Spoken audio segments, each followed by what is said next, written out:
Hi everyone. Today, we will show you how to delete an account from Google Authenticator. If we no longer use certain services or want to clean up old authentication codes, this tutorial is for us.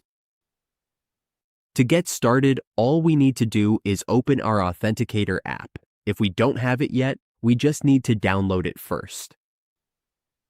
Once we have it, we simply open our Authenticator. When we open the app, this will be our home page. As we can see, there is a code displayed here.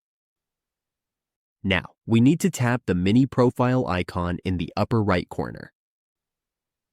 Please note that we cannot show screenshots because Authenticator does not allow screen recordings within the app. So watch carefully. Once we tap the mini profile icon, we will be taken to a new screen. From there, we will see the Manage Account option. Tap on it to see all the accounts currently saved in our Authenticator.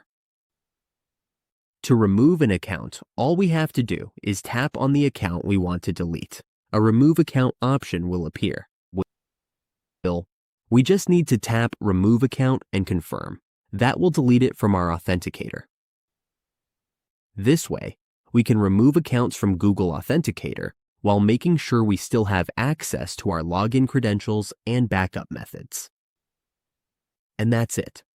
Now we know how to delete an account from Google Authenticator.